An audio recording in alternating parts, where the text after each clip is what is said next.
오늘 주시는 말씀은 출애굽기 32장 25절에서 29절까지 말씀입니다. 다 같이 한 목소리로 봉독하겠습니다. 모세가 본즉 백성이 방자하니 이는 아론이 그들을 방자하게 하여 원수에게 조롱거리가 되게 하였습니다. 이에 모세가 진 문에 서서 이르되 누구든지 여호와의 편에 있는 자는 내게로 나아오라 하매 레위 자손이 다 모여 그에게로 가는지라. 모세가 그들에게 이르되 이스라엘의 하나님 여호와께서 이렇게 말씀하시기를 너희는 각각 허리에 칼을 차고 진 이문에서 저문까지 왕래하며 각 사람이 그 형제를 각 사람이 자기의 친구를 각 사람이 자기의 이웃을 죽이라 하셨느니라. 레위 자손이 모세의 말대로 행하매 이날에 백성 중에 3,000명 가량이 죽임을 당하니라. 모세가 이르되 각 사람이 자기의 아들과 자기의 형제를 쳤으니 오늘 여호와께 헌신하게 되었느니라. 그가 오늘 너희에게 복을 내리시리라. 아멘. 금송아지 사건이 벌어졌습니다. 제사장 아론의 주도로 금송아지 우상을 만들고 그 앞에서 제사를 드리면서 백성들이 춤을 추고 있습니다. 물론 백성들이 아론에게 몰려와서 요구하는 바람에 아론이 선택한 일이었지만 제사장이라면 그러지 말았어야죠. 이 사태를 가장 먼저 보신 분은 하나님이십니다. 항상 하나님이 보고 계십니다. 사실 우리가 이것만 알아도 죄 짓는 일이 줄어듭니다. 하나님의 시선이 항상 나를 향해 있다는 것을 기억하며 살아야 합니다. 하나님께서 모세에게 말씀하십니다. 7절을 보면 내 백성이 부패하였도다. 그러면서 모세에게 어서 산으로 내려가라고, 산에서 내려가라고 말씀하십니다. 하나님의 속상한 마음과 다급한 마음이 그대로 느껴집니다. 9절을 보시면 하나님께서 내가 이 백성을 보니 목이 뻣뻣한 백성이로다 이렇게 말씀하십니다. 우리도 이런 표현을 쓸 때가 있죠. 저 사람은 목이 참 뻣뻣하다. 인사를 잘 하지 않는다는 이야기이기도 하고요. 저 사람은 참 고개를 잘 숙이지 않는다. 이런 뜻이기도 하죠. 이스라엘 사람들은 이 목이 뻣뻣하다는 표현을 먼저 소에게 썼습니다. 소에게 일을 시키려면 멍에를 씌워야 되는데 고개를 빳빳하게 들고 버티고 있으면 이 멍에를 씌우기가 어렵죠. 근데 이 표현을 사람에게 사용한다면 고집이 세다라는 뜻입니다. 아무리 말을 해도 듣지 않고 자기 고집대로만 하면 저 사람은 참 목이 뻣뻣한 사람이다 이렇게 말을 합니다. 성경에서 굳었다, 뻣뻣하다 이런 표현은 항상 좋은 표현이 아닙니다. 부드럽다 이런 표현이 좋은 표현이에요. 뻣뻣하다는 것은 자기 고집이 강하다는 뜻입니다. 부드럽다는 것은 잘 순종한다는 뜻이죠. 우리 마음은 항상 부드러운 마음을 유지해야 합니다. 언제든 어떠한 말씀이든 순종할 수 있는 마음의 자세가 부드러움입니다. 주무르면 주무르는 대로, 움직이면 움직이는 대로 이렇게 움직일 수 있는 부드러운 삶의 자세가 필요한 것입니다. 하나님의 은혜가 임하면 단단한 것들이 부드러워집니다. 하나님의 은혜가 떠나면 부드러워졌던 것들도 단단해집니다. 항상 하나님의 은혜로 우리 마음을 부드럽게 하시기를 바랍니다. 모세는 급하게 산에서 내려왔어요. 15절에 보시면 그의 손에는 두 증거판이 들려 있습니다.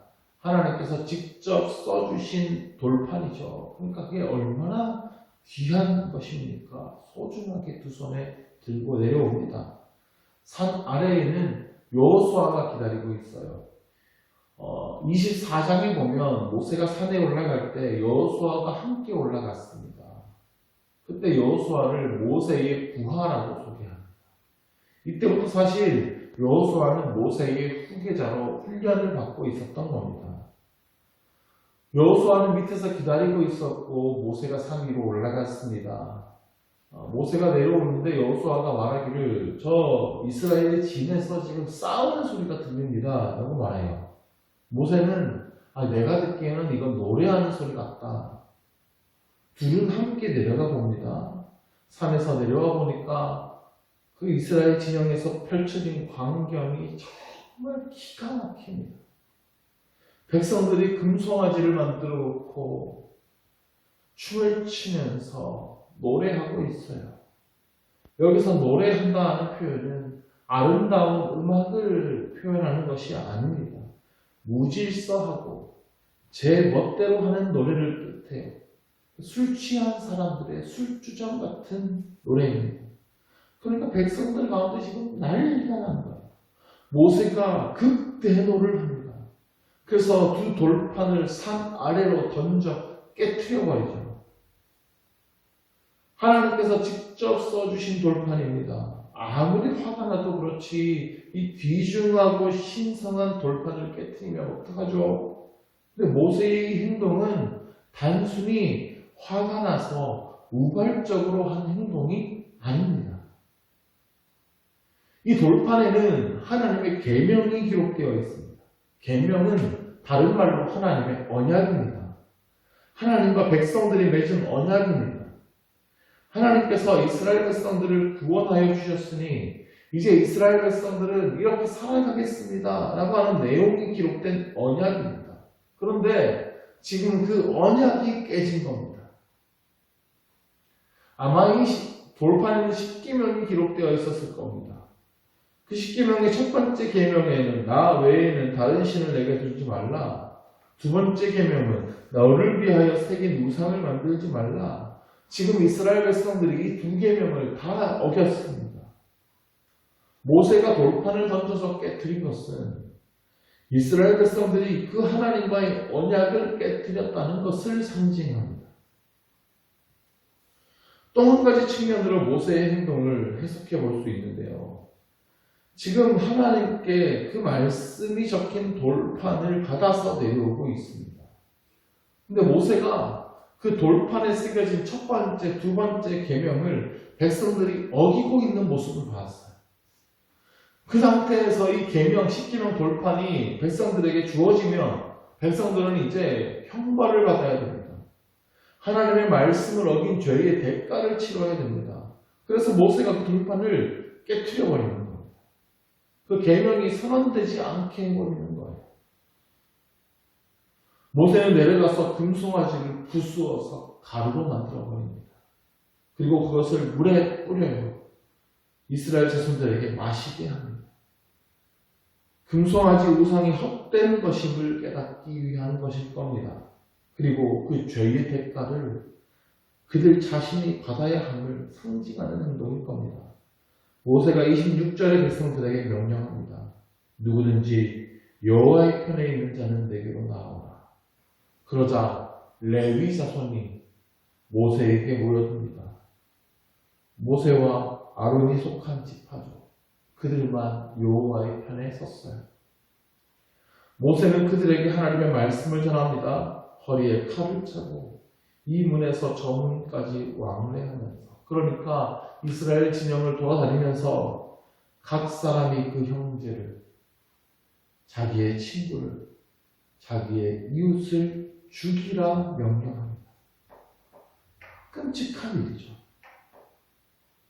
레위 자손은 모세의 말대로 행합니다. 그래서 그날 3,000명가량이 죽임을 당하게 됩니다.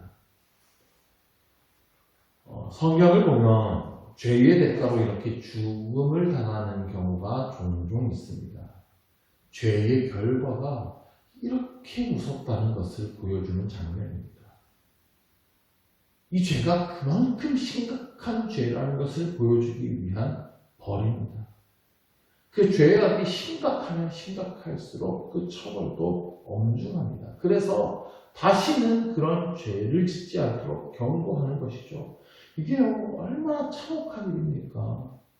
형제와 친구와 이웃을 자기 손으로 칼로 죽입니다. 그 끔찍한 기억이 그들 가슴에 깊이 새겨지겠지요. 우상 숭배의 결과가 그렇게 끔찍한 것이라는 사실을 기억하게 될 것입니다. 29절을 보면 이렇게 말씀합니다. 모세가 이르되 각 사람이 자기의 아들과 자기의 형제를 쳤으니 오늘 여호와께 헌신하게 되었느니라. 그가 오늘 너희에게 복을 내리시리라. 헌신하게 되었다 하는 표현은 원어의 의미로 손을 가득 채우다 라는 뜻입니다. 여호와를 위하여 손을 가득 채우게 되었다는 뜻이에요. 이것은 제사장의 업무와 관련된 표현입니다. 사람들이 재물을 가지고 오면요, 제사장의 손에 드립니다. 그러면 제사장의 손에 재물이 가득 채워지게 되겠죠.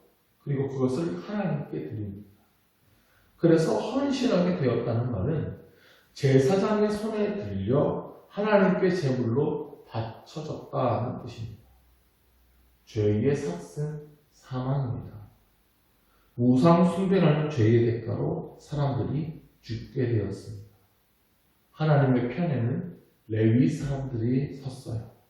레위 자손은 앞으로 구별된 제사장의 직무와 성막의 일을 하게 될 겁니다. 그들은 하나님의 일을 감당하며 더욱 기억하겠죠.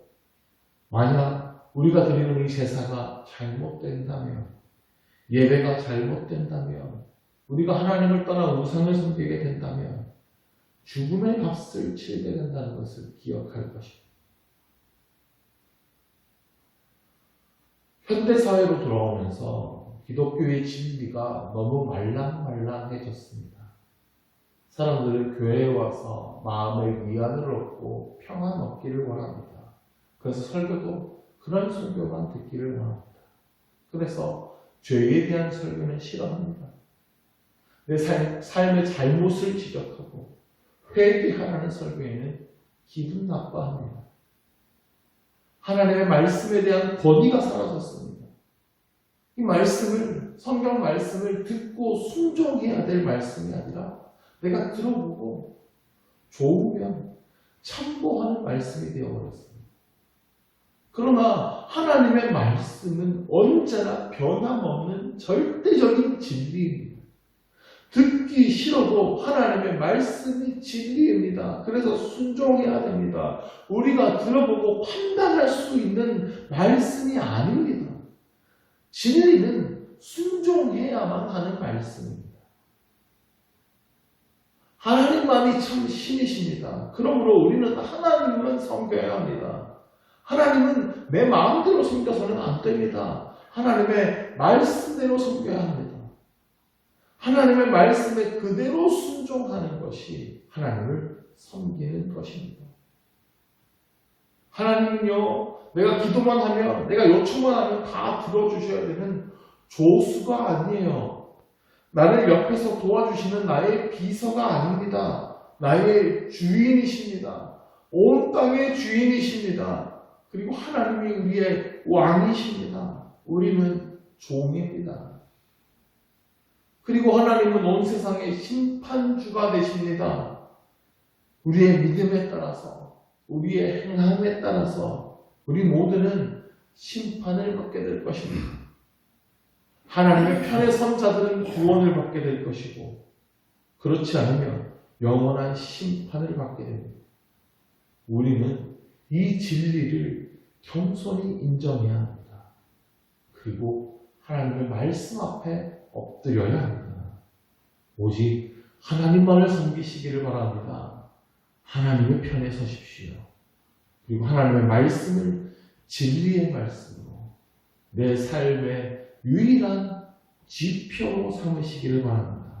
그것이 우리의 생명의 길이 될 것을 믿습니다. 기도하겠습니다. 하나님 아버지, 우리에게 절대적인 진리로 이 성경 말씀을 주시면 감사드립니다. 그런데 우리가 하나님의 말씀을 읽고 우리 마음대로 살아가려 했던 적이 얼마나 많이 있는지 모릅니다. 우리의 마음을 붙들어 하나님의 말씀에 순종하게 하여 주옵소서. 오직 하나님만을 섬기게 하여 주옵소서. 내 마음대로 내 뜻대로 행하는 것이 아니라 오직 하나님의 말씀에 기록된 그대로 살아가는 우리가 되게 하여 주옵소서. 죄의 결과가 사망임을 겸손히 기억하게 하여 주시고 그 엄중한 진리를 따라 살아가며 하나님만을 섬기는 우리가 되게 하여 주시옵소서. 예수 그리스도의 이름으로 기도드립니다. 아멘.